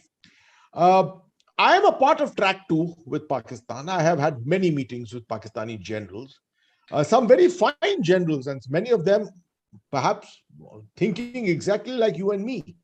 But I don't think that their opinion really matters. It is ultimately who is in power there. Bajwa, for the moment, looks like one of those very stable guys who has been, last 4-5 years, he has been talking of a general aspect of peace toward India. But he has been able to walk that talk so far. The economy, of course, has been pressing hard on them, and because of that, they've had to pull back to quite some extent. You're seeing Jammu and Kashmir stable today, primarily because the Pakistani hand has been pulled back. What Pakistan is doing is that they're keeping the environment prepared. This is social media, psychological warfare, this typical aspect of modern day warfare today, information warfare, that is continuing unabated, absolutely. So with that aspect in mind, we have to remember that you can't take a step back on this issue. There may be temporary peace. We may come into this proposal of Pakistan Cricket Association of having the 4-nation tournament, Australia, UK, Pakistan and India. We may go and play this in Dubai or in Abu Dhabi or something. All this will happen for 3, 4, 5 years. But I don't think we are looking at a position of permanent peace with Pakistan for the moment. Pakistan, incidentally, the track 2 people are looking at restoring that very famous Musharraf proposal, the 4-point proposal of 2004, making the borders, irrelevant, and having a currency, and not currency. I think it was not currency, was not the thing, but passporting being done away with, and common movement across the border, etc. These are the kind of things that will be looked at for a few days. And one fine day, you will find a radical terrorist attack like it happened in 26/11. Remember, 4 years that peace process lasted, 2004 to 2008. I was the commander in Uri at that time, and then I was the GOC of the division in Baramulla when 26/11 took place. And it needs only one event to upset 5 years of the peace process. So I do believe that we are not in a state where we can say that we are looking at a situation of permanent peace with Pakistan. Thank you, sir. Yes, Hi, may I? yes, please. Good evening, General. Your session was very insightful, so thank you so much. Thank you, sir. Thank you. I've had the privilege of visiting Kashmir 4 times in the last 2 years. And I have 2 questions for you, if I may. Yeah. The first is, like you rightly said, this battle is not going to be won by the gun. So do you believe, has India failed the people of Kashmir? Because if a visit to downtown today actually scares the average Indian, are we somewhere burning our kadams with the rest of India? So that's my first question. 2, sitting in probably amongst the most peaceful parts of India, which is Chennai, the naysayers believe the Kashmir Files is a propaganda film. But as someone who has lived life, how much do you believe it is authentic, and how much do you think it's portraying what really happened at that point, with cinematic license, of course? Thank you. Thank you, sir. The first portion, I think, number one, India needs patience. The public needs patience. The Indian government needs patience. The armed forces have tremendous patience. There's no doubt about it. I have no doubts on that. We are the armed force, the army is doing a tremendous job in downtown itself. I was surprised when I received a clip of a band display at the at Lal Chowk, putting up 15th of August, putting up the national flag, the Tiranga there, the colors of India being displayed at night. Hari Parbat, you're finding the national flag, you're finding it in Gulmarg and places like that. Very good symbolism in many ways is working well. A lot of young people who are supporting, who are coming there, working against all the threats which are taking place against them also at the same time. Lots of them are connected with me, in touch with me, and I feel very enthused when I look at them. But I always consider that perhaps India needs to be less caustic about Kashmiris. We are a little too caustic about Kashmiris. We have to have a little more patience and give them their space. It's important to remember that 2019, when this decision took place, 5th of August, till today, not even 3 years have gone. 2.5 years to be precise. And in those 2.5 years, 2 years, you've gone through the pandemic. So how much time have you really had on your hands to really do what you intended to do, you wished to do, and you could do? So I give the benefit of doubt to ourselves and say, yes, we need more time. That's one thing. There's no dearth of energy. Lots and lots of departments of the government of India who were earlier defunct in their role as far as Kashmir was concerned have come alive and are doing things. The intelligence agencies are doing rather well, I would say, in particular. So to that extent, the integrative process is on its way, but it will go slow, and we need not hurry it. We need not hurry it. One or two things, very frankly, which is my opinion, and my opinion for whatever it is worth, we need not vilify the old leadership of Kashmir. If, for example, the Abdullah family, if the Abdullah family was not there, who would have come to power in 1996? Corrupt or whatever it is, at least they worked for India, right? All these people who worked there for the political community put their life it was on the line completely. They were under threat throughout, and they may have made money, millions or whatever it is. At the same time, politically, elections were being held. They were carrying out their campaigns. There were times at which they were hand in glove with separatists in different areas, because that's how the culture was of the place. For example, in Anantnag, on a place like Kulgam, you could do really no business without being in league with a few separatists here and there, right? So the political agenda itself was a flawed agenda, and everyone closed their eyes to it. Right. So there was no black and white. There was no black and white to it. And unfortunately, today we are looking at it as with black and white. That time, all this was acceptable to us. Today we are looking at it in black and white and casting aspersions on people. And I think your restorative process, your integrative process will be far better if you go through the route of forgive and forget. Right? It is far, far better that way. That'll be faster. But I know as human beings do that, right? Now, coming to your second question, this aspect of the Kashmir files. What is happening is that people are looking at it. The movie is very good. It didn't disturb me because I think I made differently. Perhaps I have lived through Kashmir and through different times in Kashmir and in different battle zones and things like that. So it didn't really disturb me. It disturbs a lot of people, I know. Perhaps people were just not aware of this, what had happened. As I was telling you that in 1990 it happened, and nothing was written about it. People didn't read enough. The media didn't write about it. Everyone got so deeply involved into the conflict that it became a forgotten entity. This whole business, right? Now there are different narratives. One narrative says 319 people died. Another narrative says 400,000 people died. Where do you see? The government of India is not going to come in and say, no, the figures are so and so, so and so, so. There are no figures. There are no figures.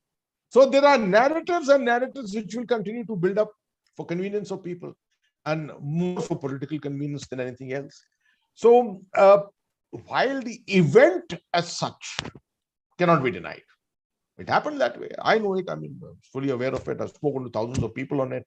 The event happened. The intensity of the event is sometimes debatable. Right. But as revealing this was good, it's told the people, but don't vilify. The problem at the end of it is that the message is going, the Kashmiri Muslim is the villain. In terms of the entire public, they're all the villains. That the Indian Muslim is the villain. And therefore, this is not going to contribute to national integration in any good way. Because I don't think any Indian Muslim is even going to watch the film. They're scared to watch the film. They are in a state of denial themselves, mental denial. Because no one has discussed this issue over years. It's kind of activity of being analysts and things like that. We are comfortable in understanding and viewing all this, right? The rest of them are not. It is causing dissensions in society. Although I'm very certain that a film comes and a film goes. A film comes and a film goes. That's why I said in my intervention in the middle when I wrote, and I put those 2 slides purposefully there, because I thought it was important for me to explain this. And I felt that the filmmakers could have done an outstanding job if they had just put a small message to say that this was one of the dark chapters of Indian history, post-independence Indian history. May this never be repeated again. Let this message go out to the people. And people would have watched it with a different eye. Today, they are watching it with the eye of hate. Right. And hate against people who have nothing to do with what happened. That is right. Thank you. Thank you. General Yes. Sir, good evening. Yeah, good evening. Please name yourself. General Sir, good evening. This is, of course, I know General Hasnain very well. I couldn't make For others, can you? For others, Your it's name. Major Your General name. Naik. General Naik. Major General Naik is just written VK on the screen. I wonder if I'm audible. Yeah, you're audible. But Yes. okay. Yeah, please go ahead. Good evening, General Hasnain and Ramchandran sir. Just wanted to share 1 or 2 points. Spoken about the authenticity, about this movie Kashmir Files. It has actually been real. It has been depiction of what actually happened. Very unfortunate, but authenticity is there. Things did happen because I was there in 1994-95, commanding a battalion responsible for security of conducting operations in Srinagar town. That time the paramilitary forces had not come. The CRPF, BSF were not there. Indian Army was doing it through and through. And we went to a lot of areas around Srinagar, around Badgam, which is the hotbed of things there, as explained by General Hasnain. And n number of times we found deserted houses, deserted households. And I'm talking 94, 95. And events happened 3 years before, 3.5 years before. But we felt as if someone yesterday only, someone had got up from there and ran away for their lives. So things depicted in the movie are the things, depiction of what actually happened. To my mind, I have a personal witness to a lot of telltale signs of what has happened. And like General Hasnain said, he as a div commander, as a corps commander, spoken to so many people. So all the issues, I thought I'll just tell you that it is authentic, that this such unfortunate did happen. And then a second point I just wanted to share, General Hasnain, we could have got a better person to speak about the whole thing. This kinetic portion we have brought to almost end a couple of times. And even now, the way it has been explained, we all understand that with such less amount of a number of terrorists in the valley today, and all other things working, the psychological, the social, the political, the economic, the issue is, it's my view that government of India, when like General Hasnain said 2,000 terrorists in a year, 1,000 terrorists in a year. The Blitzkrieg total offensive against eliminating terrorists. Now, similar thing has to happen in other domains. The army has done its job. The social, the political, their issues, their challenges. The narcotics are there, the drugs are there. Taliban are back in power. So we have to really do it the way we did against eliminating violence. Now we have to do it for enemies, cyber warfare, for narcotics, for social unrest, which they can create. So we have to quantify and see how much we have done, how much we're able to do. A lot is happening, but how much we will do, and that will possibly be a very, very integrated, holistic approach to bring it to a lowest step possible. Thank you so much, sir. That was General Nayak from my regiment, sir. He happens to be from Garhwal Rifles, and he's speaking from Kashmir at the moment because his daughter is also posted in the headquarters 15 Corps at the moment. And General Nayak, incidentally, is a Kirti Chakra winner. He was in the operations in 1984, involved in Punjab, and that's where he got his Kirti Chakra. So I thought I must just introduce him to you all also. And thank you, sir. Since you've said that, the local media, what we see today, I by design get a couple of local newspapers because Times of India, Index Plus one gets in net anyway. And there is a apparent change. It's there. It's reporting the facts. It's reporting the normal issues will go on and on. It doesn't look as if their opinions are colored. What was the threat a couple of years back? This impression I'm getting by staying here and also roaming around every third day. Of course, sometimes on a cycle, sometimes on a car, park it somewhere, and going to Lal Chowk, going to downtown and coming back. Thank you, sir. Others? General, I have a question. Yeah, please. With the two union territories which have been formed, the Ladakh and Kashmir, at least what I read is Ladakh is improving by leaps and bounds. And if that be so, I think that will cause quite an influence on the people of Kashmir. And, if you can follow a path of peace, there is prosperity available. Would that help? A good question.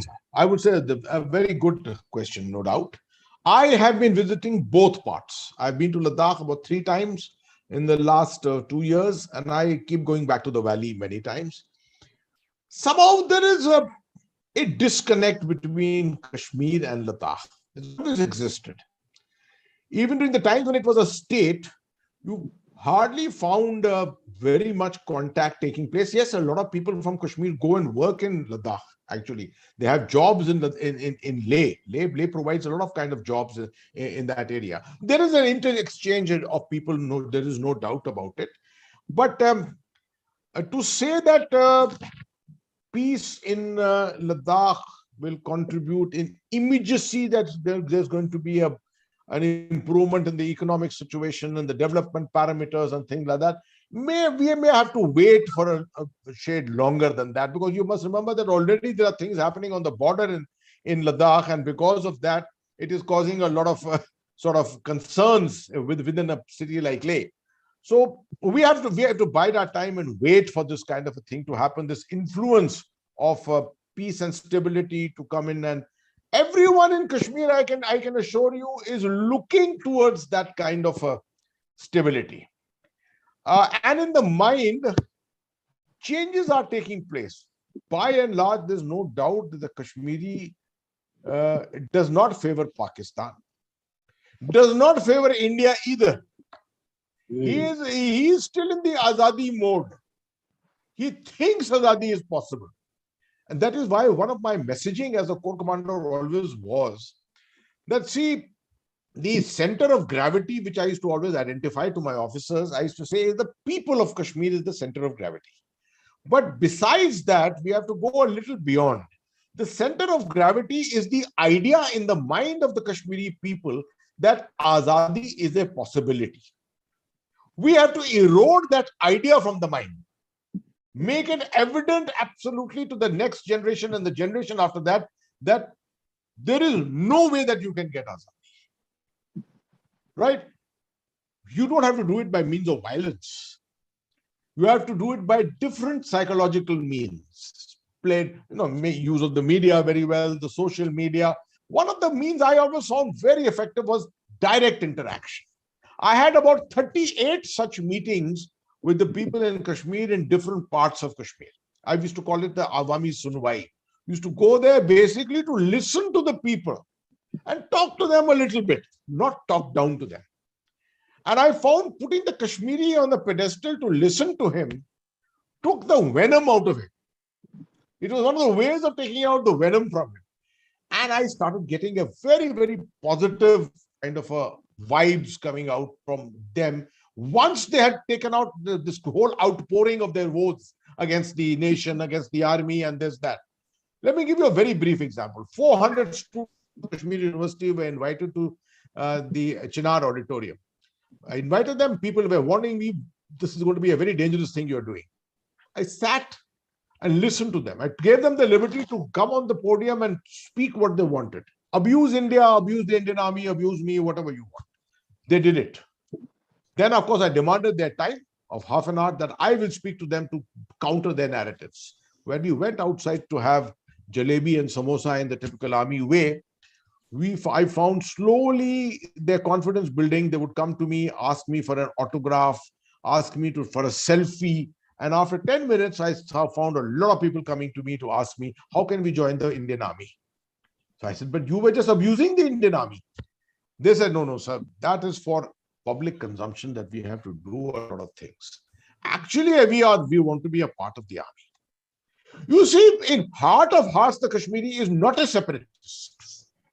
You have to identify this aspect of him, put a little bomb on him and extract that aspect out of him. It is possible over a period of time with continuity.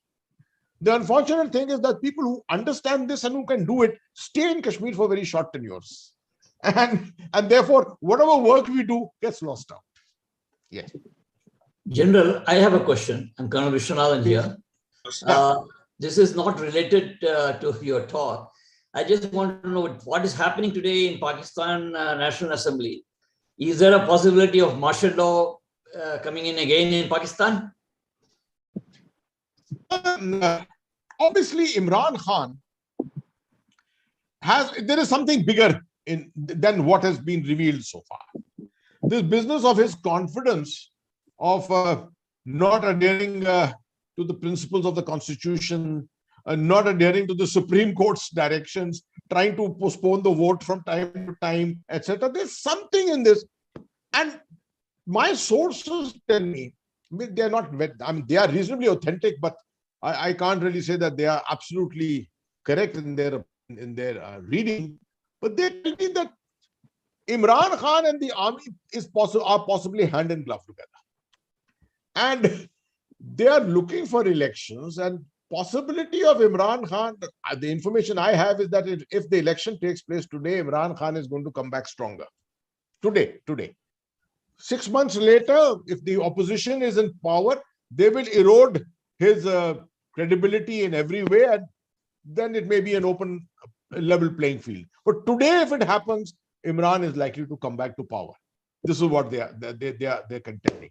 And the reason why, there's a deep set thing which is happening within the Pakistan army. It's all a survival game of Bajwa. He wants his extension beyond the age of 64. It is also Faiz Hamid, who's also looking to possibly unseat Bajwa and become the chief. But it seems to be Bajwa and Imran more in hand in glove together with each other. Tonight and tomorrow will tell us perhaps a little more as to what exactly will finally be out. Thank you. Next. So can I? Yeah, please, Sundar, go ahead. General, I'm a very big fan of yours and a very close follower, sir. This is Veteran Colonel Sundar from 12 Meg. I have two questions, sir. Please. Two questions, sir. The first is you already commented upon what the political turmoil that is happening there. What would be the impact of it in J&K in the background of what you explained is my first question, sir. The second question may be a little bit controversial. this hybrid warfare that Pakistan government has waged against us, why don't we do this, pay them in the same coin, though it has to be a covert operation, maybe not in J&K, but in certain other places where they are also facing problems, where some of their population is asking for Azadi, sir. These are my two questions. Let me answer your second question first. Firstly, of course, this is the domain of covert operations, so one can't really comment with authentically as to what we can do, what our capability is, etc. But having said that, I'm not sure that's the solution to stop Pakistan from doing it, because many times it happens that when you counter something by doing exactly the mirror action in the other nation, it somehow bounces back on you. See what happened to the Pakistanis when it came to sponsoring proxy war in Kashmir. The bounce back of it was all in Pakistan. The very famous statement by Hillary Clinton that don't imagine that if you have snakes in your backyard, they will only bite the enemy. They will bite you also, right? So, first of all, we are not too good at this. My personal perception, we are not too good at this. Pakistan, smaller nations have a habit of doing these kind of maneuvers, non-attritional kind of things. Out of the smaller nations have the habit of doing this. We are benign comparatively. We don't imagine these kind of threats against ourselves. And therefore, to go out and do something very, very proactively is somehow not built into our, जिसको हिंदी में कहते हैं ज़हन, into Urdu we say ज़हन में बना है. Although, if we attempt it, I'm sure we will be very successful. There's no doubt about it. And I have a perception that yes, we are doing it to some extent in some areas, but can't say authentically because these are covert operations and we can't. And I'm in government, I can't even talk about it at all. Right? The first part of your question, the effect of this political turbulence itself. Number one, Pakistan's economy is in such shambles today. Najam Sethi was saying that there's a rumor in Pakistan to say that Imran Khan may declare an economic emergency and usurp powers and actually abrogate the parliament itself, and may dissolve the parliament, the National Assembly itself. Whether he could do it without the army or with the army's assistance, I don't know. But that is the state of Pakistan. And this kind of a turbulence definitely has an effect on the border. Last 1 year, the ceasefire has been in place. There's been no turbulence on the LOC at all. I'm not sure if Qamar Bajwa would want a disturbed LOC at a time when internal turbulence is taking place in Pakistan. I just want to remind you, remember, Pakistan suffers from three domains of Pakistan. Number two is internal security of Pakistan, and number three is Kashmir. These three things keep interchanging in priority. At the moment, the priority is completely internal security. Number two priority is Afghanistan, and number three is Kashmir. If you disturb something in Kashmir by which the LOC again goes aflame, you will suddenly find Kashmir coming first and internal security going number two. That is not something which Bajwa would want at this particular time. So currently, I think at least in the short term, till 3 or 4 months, I think we can rest on our haunches and say that not much may happen. But Pakistan has a habit of surprising you with a one-off kind of a thing. Like within 3 months of the Taliban takeover, August to October, you found a sudden spurt of events taking place in Surankot, in South Kashmir, targeting of minorities and things like that. And everyone was suddenly 120 days and then died down. Now, this kind of an activity can happen very much to divert attention and that kind of a thing. That kind of a thing can be definitely expected. Yes. Extremely educative. Thank you so much, sir. Thank you, sir. Thank you. Anybody else? Yes, sir. Who is it? Dhanesh. Ganesh, okay, go ahead. Good evening, sir. I'm Dhanesh. I'm studying in class 12. So I have two questions, Nah. only two, sir. So go ahead. since 1213 CE, there have been raids on Persia, that is by Timur and all, and then consecutively they have been shifting from Persia to Kashmir, and then we are seeing since 1930s the Shia community has been supporting going against the Dogra rulers in Kashmir. Then in after independence we have Shia community going supporting the Pak administered Kashmir.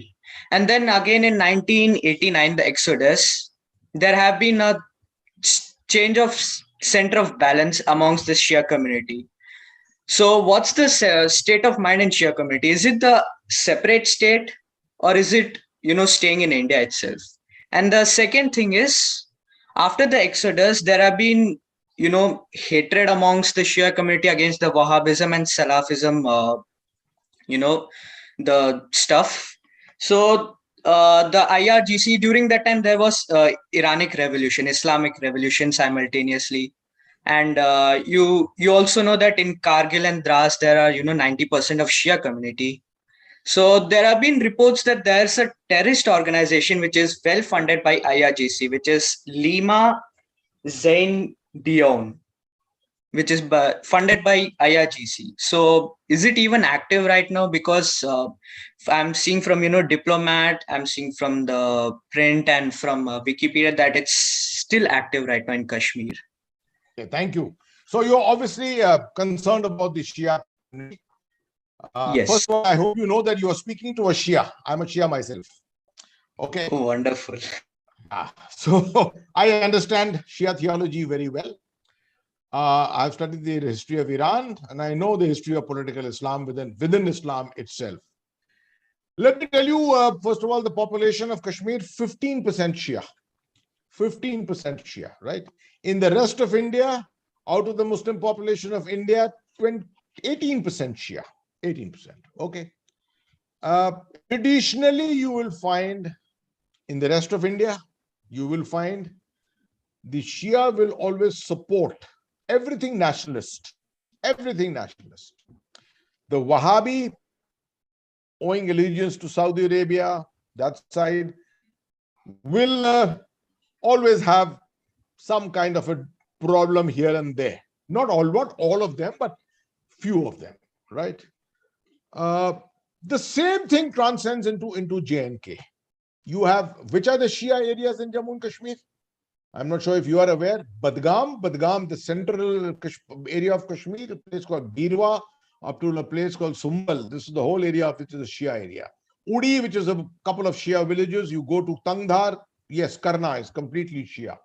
Then you very correctly quoted Kargil is Shia, Turtuk is Shia on the other side. Kargil, yes, Kargil and Turtuk, I can tell you, after coming back from Iran, I did visit and met many of these people. One thing you be assured of, separatist tendency within the Shias is virtually zero. It may be minus. Reason for it. What is the reason for it? Simple reason. The Shia first fears the Sunni. The Shia considers the rest of India, the Hindu, the Sikh, and everyone as his greater friend. You don't understand, perhaps a lot of people don't understand the schism within Islam, and the Sunni Shia conflict is so intense that the Shia would never imagine doing something against other communities, because those communities, he's looking for the friendship of those communities against the Wahhabi. So if you understand political Islam to some extent, your reading is not enough. What you have done is not sufficient. Let me tell you, right? You need to read a hell of a lot more to understand what is sectarian politics between Iran and Saudi Arabia, and how this transcends into the Indian zone, and how it particularly goes into Jammu and Kashmir. I have studied this in very great depth. Let me assure you, these issues of separatism, terrorism within the Shia community in Jammu and Kashmir are almost minus, not even zero, almost minus. Thank you, sir. Yeah. We're generally running out of time. Any more questions coming? I have a question myself, General. Please, sir, please. A couple of years ago, I listened to a senior bureaucrat, who I think he was chief secretary, who had served in Jammu and Kashmir. He was suggesting that all this money invested for welfare, it never reaches the grassroots level. The system is so corrupt. I mean, what would be your comment on that? Sir, I mean, one word, 100%. You are absolutely right. Take a drive from the Srinagar airport towards Baramulla, and you can see it in this Hyderpura colony, or you go along the bypass. Some great houses built on both sides of the road. Most of those houses belong to bureaucrats or low, and not even senior bureaucrats. These are lower functionaries. Most of them are lower functionaries. Almost, I don't think there's anyone in Kashmir who doesn't own a house as such. So you are 100% right. But I think to some extent, this is now not changing so drastically, but it's changing definitely. One of the good things which has happened, what the center has brought about, is a change in the bureaucracy of Jammu and Kashmir. You see, the Jammu and Kashmir cadre, same officers going back to same appointments. I mean, I've been seeing those officers in repeated postings of mine. But now you're finding some very efficient officers coming out from different states of the country on deputation. While their understanding of Jammu and Kashmir may be zero, but at least on the development side, economic side, social side, they will definitely bring an element of greater honesty to the job. I think this is something, the effects of this will start telling on Kashmir's economy and Kashmir's overall status in about 5 years' time, I would say. So I'm looking up at a thing and thinking that this probably is one of the positive things which is happening in Kashmir at the moment. Just one more question I have, General. I mean, it is just, my own sort of imagination. If Government of India undertook a massive industrialization of J&K, with many units coming, a lot of employment generated, would it, moving the youngsters away from this, because unemployment is one place and idle mind is a devil's den. I mean, that's what we say. So if we can pull them out, won't it, it won't be countering terrorism very well. It's just. See, sir, unfortunately, the what is in the psyche of the Kashmiri over a period of time, particularly during this proxy war, what has happened is every single Kashmiri is looking for a government job. He wants a pensionable job. And he thinks that's the only stability that will be provided to him. While we are making a lot of efforts, I have made a tremendous amount of efforts on skill development, for example. Lower end jobs, not very high paying, but 20,000, 25,000 rupee jobs. People are not very much interested. They want high end jobs or they want government jobs. Now, this is difficult to get it out. The entrepreneurship is not something which is very strong with the Kashmiri at the moment. This is a typical effect of conflict, I think, because entrepreneurship means a little investment, and with the little investment, one doesn't know in a conflict situation where that money of his goes, whether it will finally result in some kind of a success or not. So it is going to take, all these are psychological things. It will take time, more stability, probably one or two generational changes will finally see Kashmir more stable, more confident with it of itself. At the moment, many Kashmiris don't even want to go out of Kashmir. They don't, for example, lots and lots of them have got the Prime Minister's scholarship for various universities. 40,000 of them were given these scholarships. Many of them went to universities outside, but wasted their time. They don't know how to live in the rest of India. They're doubtful about people, how they are being perceived there. The ability of the Kashmiri to live with the rest of India is causing a bit of a concern. I can say this with the confidence that in many years ago, we trained a lot of young Kashmiris, sent them out, got them jobs in different cities in India. But many of them started coming back saying, no one is willing to give us a house. Where do we live? Even if we have to pull up our resources and live in a house with 4 or 5 people, no one wants to give us a house because they say Kashmiris and Kashmiris are terrorists. Now, that was a major problem. That was a major challenge for me. And what we did, and only the army could do a thing like that, we sent back with them some of our officers to go to those cities, and whoever was objecting to them, the officers went and gave certificates saying that these are sponsored by the army, and we take the responsibility for them. But only the army can do that, so not many other people can do that kind of thing. Sorry, just one more clarification I have. Since you are so thorough about the entire topic. As Government of India set up a specific mechanism for a propaganda drive. I'm not talking about social media or something. To educate the people on what the actual problem is, winning the hearts in a way. As the government set up any particular cell for it, a lot of IT groups, a lot of things nowadays coming in, as you say. No, I would say that yes, they have tried. They have tried. But I don't think it has been optimized yet. My strong recommendation is that the one organization which understands this very well is the army.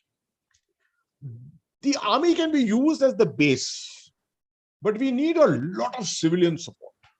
You see, this can't be done by soldiers and by officers and things like that. You need academics. You need young people to be with you, people with nimble fingers working on mobiles and things like that. I've always recommended this to the government of India. If someone listens to me, is about the whole business of setting up what I call is an authority, a communication strategy authority. I am a part of the National Disaster Management Authority, which works as an attachment of the Ministry of Home Affairs. I would say create a communication strategy authority to work side by side with the Ministry of Information and Broadcasting. Last 2 years, I have worked with the Information and Broadcasting Ministry as a part of NDMA, primarily with the empowered group set up by the Prime Minister. In that empowered group, I was surprised to see the power of the Information and Broadcasting Ministry and the ability to be able to get things done.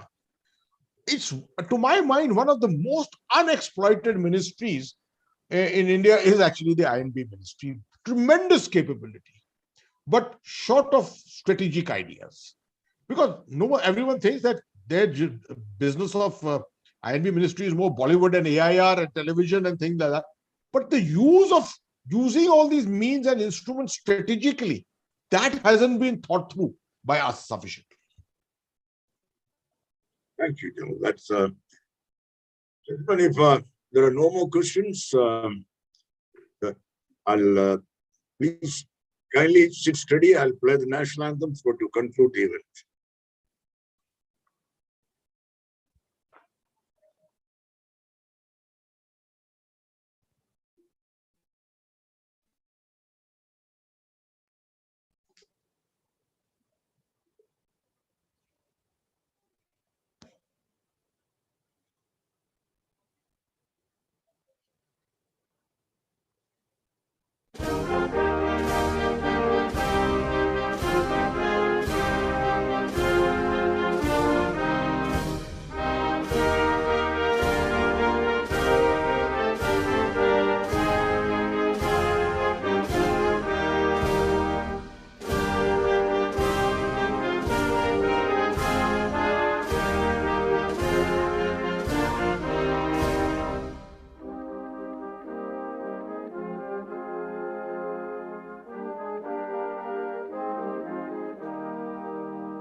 Thank you, General, for a very illuminating talk. Thank you, General. It's been very illuminating. It's been such a wonderful evening. I mean, we look forward to sort of you honoring us in future as well, because there are so many other topics I'm sure you're capable of covering. And hope you find time. We'll be in touch. Brilliant. I would say the best. I'll be happy to come to you. Thank you. Thank you so much, sir. Thank you, sir. Thank you. Good It was a night, everyone. wonderful session. Thank you. Thank you, everybody, for this attendance. We look forward to just an announcement we have, especially for CoG members. We have these consecutive weeks. We're going to have, even next Saturday, we have the Mutaya Memorial Lecture, and it's one of our own CoG members, Dr. Shobha Varthaman, will be giving the talk on Mahakavi Subramanya Bharati. So I'll be sending the invites on Monday. So let's see you all there that day. Saturday next. Okay. Thank you very much, everybody. Good night. Thank Good you. night. Good Good night. night. Good night.